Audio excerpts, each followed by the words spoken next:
If you ask the question like what is the difference between subcontracting and service procurement, it's like a process wise in some clients, in Indian clients, I have heard the word, they use the word subcontracting procurement for service. They use that word. Okay. The same word they use as a thing, like how it will be different, and SAP wise how it will be different, and just I will give an overview. Okay. The business process wise, we use service procurement for one maintenance person has come to your company, and he is always maintaining the weighing balances, or he is doing the preventive maintenance. We have different kind of maintenance, right? Like preventive maintenance every, otherwise weekly, every week we used to maintain. Otherwise, after issue, the person will come and repair it. We have different kind of that kind of activities, and we have this AC and all. Every week or every month they will come and do their maintenance work, and vehicle rent and painting works, and these people, security, house people, housekeeping people. These all people are working per day or per hour basis. We use to pay the amount. Okay, and also the consultants are working, like SAP consultants are working for a company. The contract basis and all, every hour. If you go to US and UK, Europe, many countries, they pay per hour basis. Okay, whenever they have a work, they pay that amount as per hourly basis. And also if you take our colleges also, many people use it per hour basis, right? And we can say like security work and means all manpower related payments, and vehicle hiring, maintenance, painting, and machine repairing. These are all kind of work we treat as a service procurement. Okay, what is subcontracting? Subcontracting means we do the, for example, we give the components because you are manufacturing, otherwise you are buying bulk amount of components, small raw materials in a bulk quantity, and whenever you need to any vendor, you will give the quantities to the vendor, and vendor will use that quantities, and he will add some, maybe while making he will spend something and all, and he will make the final product and he will give to you. Okay, that kind of procurement will be subcontracting. The same subcontracting and standard procurement will have a very small difference. We can say like the business process wise. If you don't give components, say for example, you want to buy a system. Okay, you have mouse, you have CPU, you have what you call desktop, all those kinds of things you have. You are the all components you are giving to him, and he will make some table, maybe something you are giving the wood also. Okay, he will make a table which is exactly set up to your desktop size and all those things. He will make the table, and also he will assemble all that whatever you have given, CPU and mouse, all things he has set up, and he has given to you as a final product. Okay, the wood converting to table and all assembling of the laptop system, everything, the total charges he will take you as a subcontracting charges. This is the subcontracting procurement. Okay, otherwise you have everything, you are keeping with you only, you are just calling that person to your company and he will make that final product. You will just make just repairing kind of work and kind of thing, then it is a service procurement. Okay, you want to make a repair kind of thing. And if you want to directly buy with stand, that wooden stand and system, both you want to buy directly from the shop, you don't pay single rupee for raw material and all, you're directly going and paying that, then it may be some 50,000 rupees for all wood stand and system, everything. That is a standard procurement. You will order what you call system and wooden stand, one material. He will directly provide you and give it to you. That is cost is 50,000. The subcontracting, what will happen, the wood you are buying for some 5,000, and all assembling parts you are buying from some 30. Okay, total 30,000 and wood 5,000. Two components you will give to that the vendor. Vendor will take service charges of 5,000 rupees just to make that wood to table, and all assembling and all, he will take you the charges of 5,000. Means in this what is happening, you are getting the product for around 40 to 43,000, because you are buying the wood in a bulk quantity, and also this assembling parts of mouses are some 1,000 mouses, and the CPUs are some 5,500 or 700 CPUs you are buying in the bulk quantity, and with raw materials and all. Whenever you need, you're making with the help of a subcontractor. Sometimes if you have that facility and all, you can make yourself also. In your company, you can manufacturing also. See why SAP is having a lot of employees and all, but why it is giving that what you call consulting work to TCS and Accenture and Capgemini, NTT Data. We have SAP partners, okay? Because certain times what will happen compared to making, and even if you take some small businesses also, they can make everything, but some small product if they make, they have to spend some people and some space, okay, and some machinery. All those keeping they are getting for 90%, 90 paisa as a manufacturing cost, and all those things their effort. For the same item they are getting for 1 rupee outside market. Then they don't spend all those things, right? They will directly buy that material and they use as a semi-finished product to their making. Okay, and if you Haldirams is making some food product by using paneer. Okay, so paneer means the raw material you have to buy milk and keep in some cold temperature and make, you add some ingredients and make as a paneer. Okay, 1 kg paneer, if you keep people manpower cost and all those things, for example 1 kg he is getting for 600 rupees. Okay, the same paneer 1 kg from very good branded you are getting for 650 or 700. Then Haldiram's the paneer is a semi-finished product because that is an ingredient to make some sweet. Okay. Then what will they think? They may not waste time on preparing the paneer.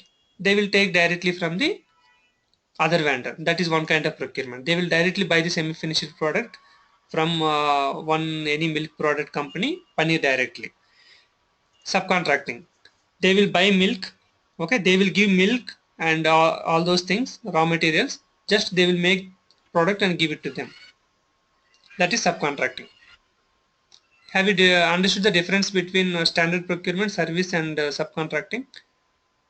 Yes, yes, yes. Yeah. Just I have doubt in what we are doing currently. We are some sending spare parts to vendors, Okay.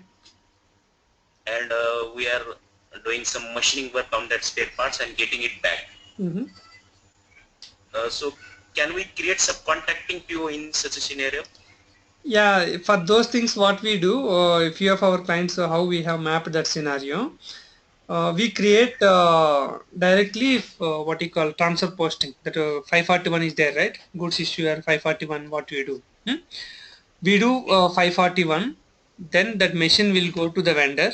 Okay, once the vendor has repaired it and he will send back to you.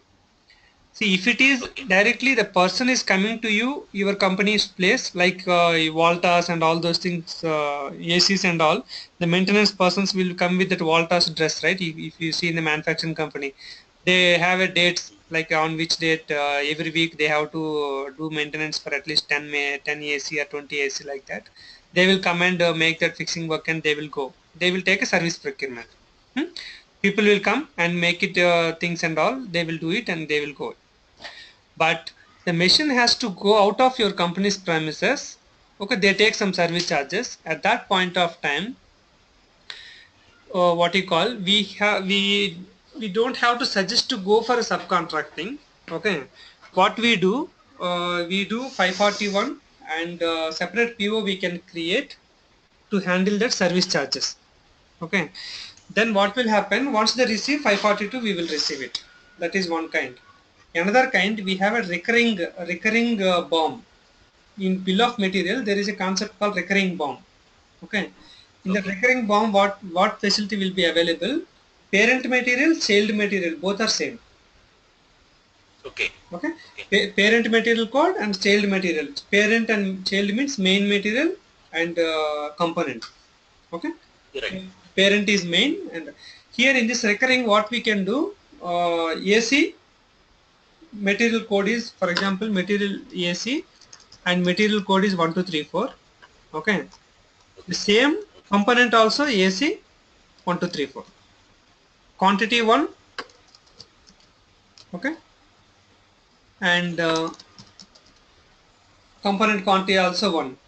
When you are giving that 541, we will give this quantity. When you are receiving, the same quantity will be consumed and we will receive the same quantity back. Okay. Okay, this is that facility is available, but one of our clients, what we have done, they have agreed for that solution. What will they do? They create normal service charges.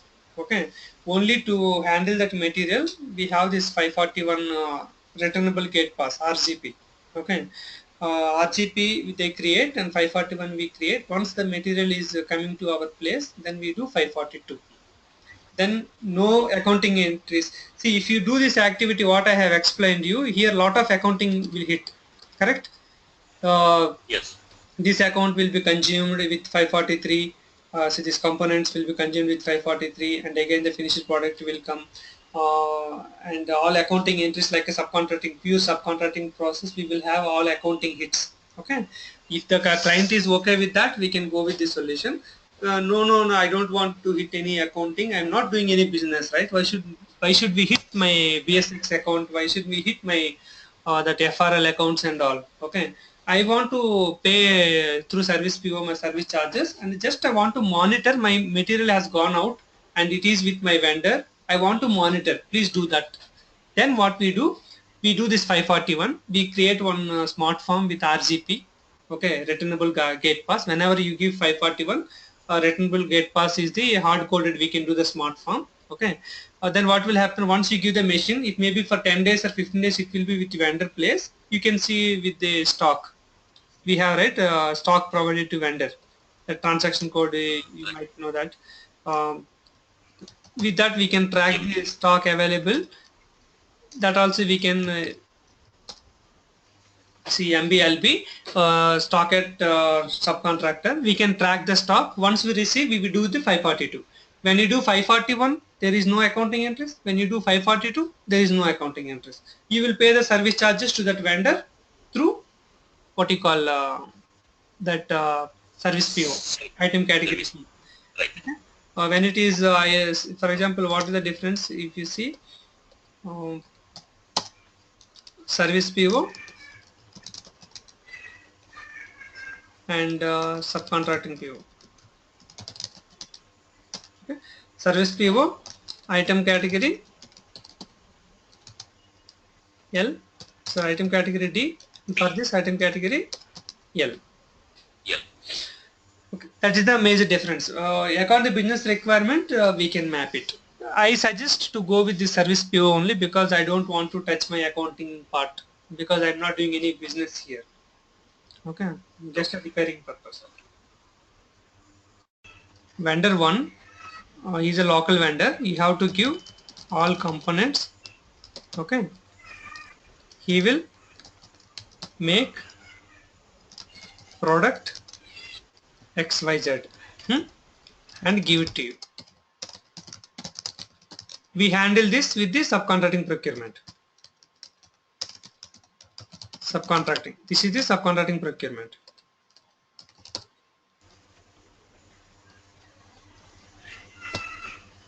Same material. Vendor 2. Okay.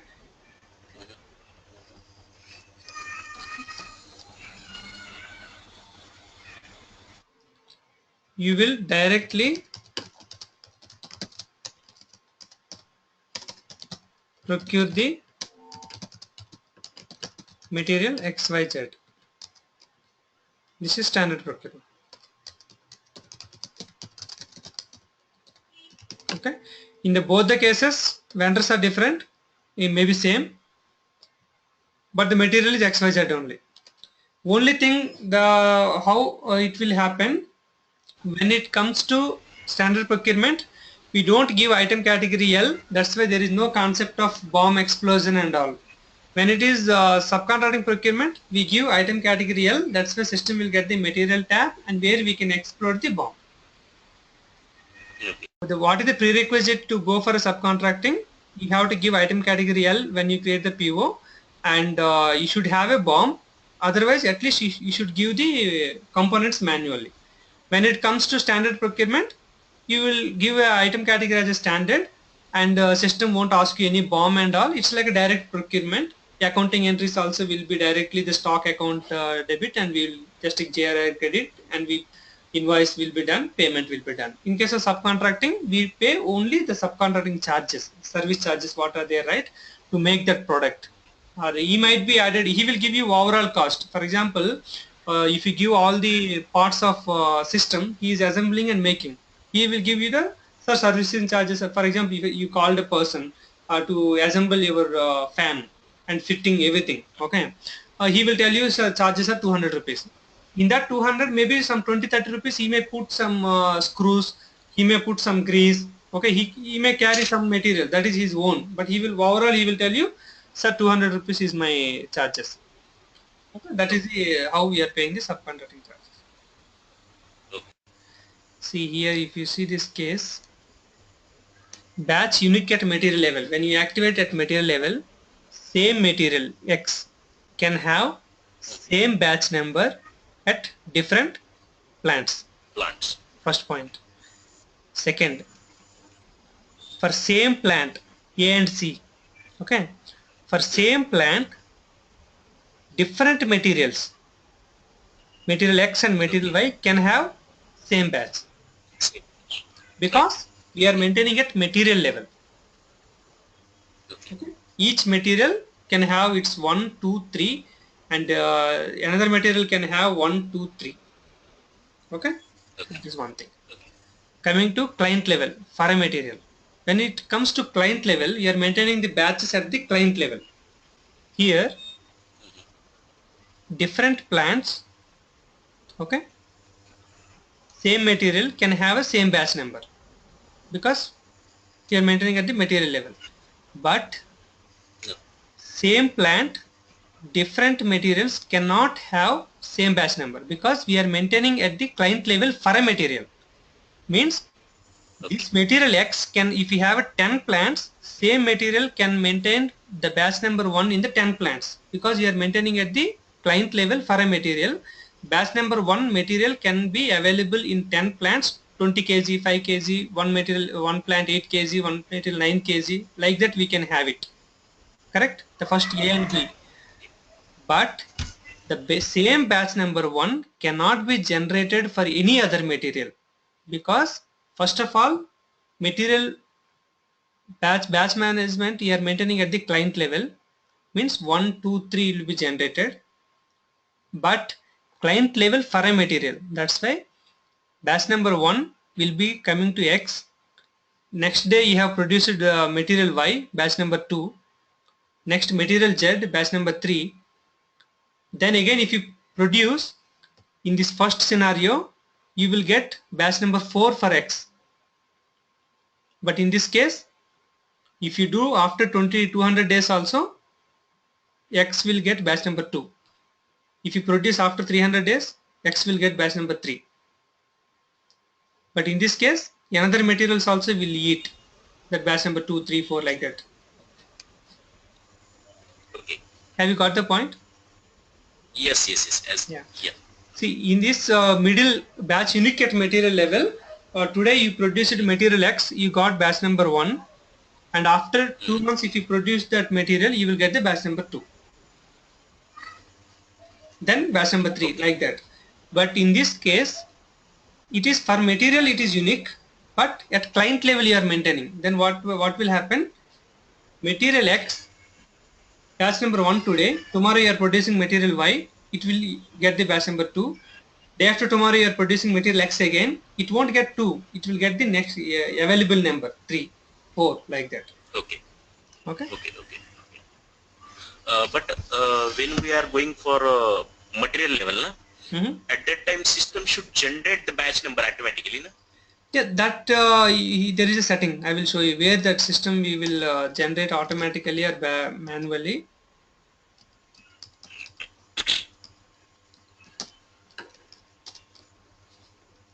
That I will show you where we keep the control to generate automatically or manually. So batch management, and go to creation of new batches, then define batch creation for goods movements. This is our Migo kind of thing. This production order process order, we have a PP module, right? When you generate a finished product, that the batch number will be generated. That is the case of that one. And the initial creation of data for batch master is manual creation. When you go here, see for 101 how it should be behaved. Okay, automatic or manual without check. Automatic or manual and check against external number range. For example, you can a system can be generated automatically, it will generate. Okay, manual also if you want to give you can give, but system will check against the external number range whether it is satisfied or not. Okay, and this is user exit. Customer, you have to ABAP, we have to make it that number ranges. If you, I told you right, in Asian Paints we have done that kind of thing.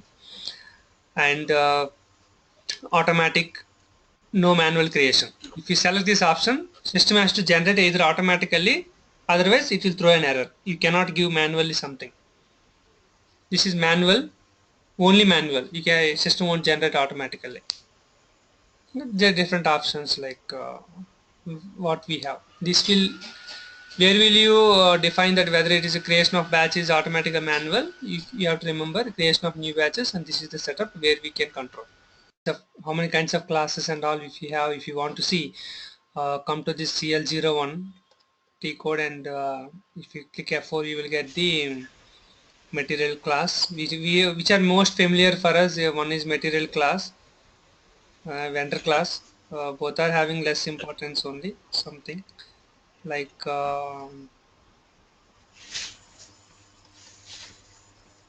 okay, this is the batch. Okay, batch class and release strategy. Most popular is 032. Second popular is 023.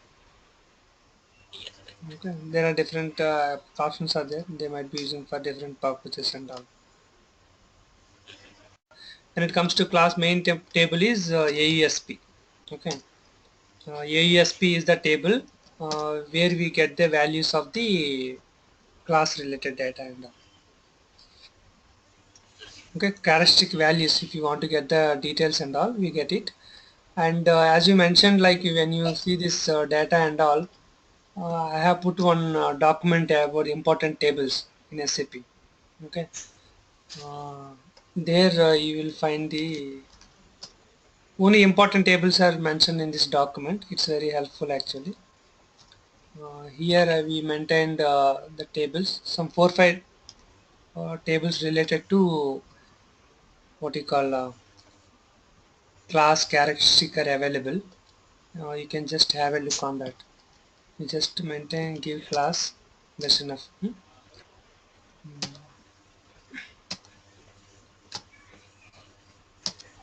Yeah, these are this class type. If you want to get the class type, these are the TCLA.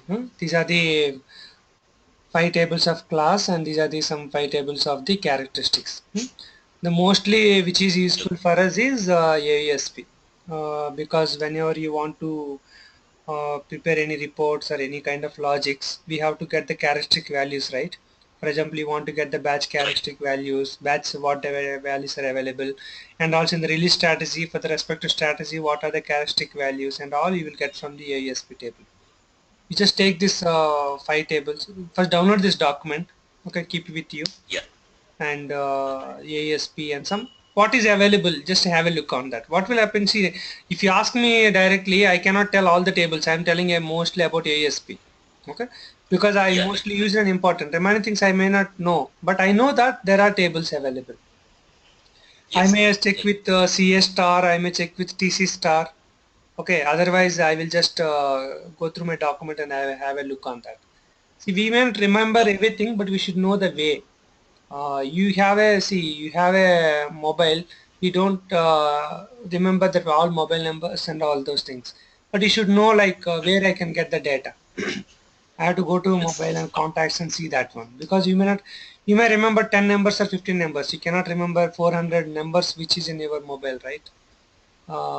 This kind of that is the way, but we should know where the area, and the documentation is always helpful for us to keep with us. Okay, I used to keep some SD data and MM data, FI data and all. I may not, I don't know everything, I may not go through also. But sometimes when he's stuck somewhere, it will be useful for us. And somebody, friend or anyone is asking for immediate document on that, we will be like a library to give immediately. That is one kind of thing. And we only got some issue and FA person is not that much knowledgeable. Otherwise, FA person is not available that day, or he has gone to some emergency at that time. At least if you have a document, by seeing that you can create certain things. In our this Yes. program, I have given you the creation of cost center creation, creation of GL account creation.